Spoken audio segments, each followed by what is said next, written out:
Guys, welcome back to my channel. तो मैं फिर से आ गया हूँ एक धमाकेदार ट्यूटोरियल लेके। तो जो टॉपिक आज है विनोद विनोद एंड विनोद। ओके, तो आप लोग देखा ही होगा, तो एक ट्रेंडिंग जो वीडियो यूट्यूब में चलता है विनोद को लेके, हु इज विनोद। ओके, तो एक मज़ेदार फोटो एडिटिंग आज हम लोग सीखेंगे, वो फोटोशॉप में ही हम लोग सीखेंगे। तो देखिए, आप लोग देखा ही होगा, तो थंबनेल भी आप लोग देख लिया होगा। तो ये वाला फोटो एडिटिंग आप लोग सीखने चाहते हो तो ट्यूटोरियल को पूरा देखो।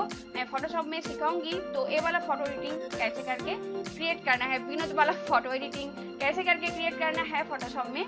तो वो एडिटिंग सीखने के लिए आप लोग को पूरा ट्यूटोरियल देखने होगा। ओके, तो चलिए बिना टाइम वेस्ट ना किए आज के ट्यूटोरियल शुरू करते हैं। और ट्यूटोरियल शुरू करने के पहले मैं एक बात बोलूँगी, तो जो फ्रेंड नया हमारे चैनल पे आए हो तो please hit the subscribe button and please the hit notification bell icon. Okay, तो मैं जब भी ट्यूटोरियल अपलोड करेंगे आपके पास तुरंत मैसेज आ जाए। और ट्यूटोरियल अच्छे होने से जरूर एक लाइक करते जाओ, हमको भी थोड़ा सा मोटिवेट मिले और नया फोटो एडिटिंग सिखाने के लिए। ओके, और एक तो कमेंट करके बोलो जो फोटो कैसा लगा। ओके, तो चलिए आज जो धमाकेदार विनोद का एडिटिंग आज हम लोग सीखेंगे।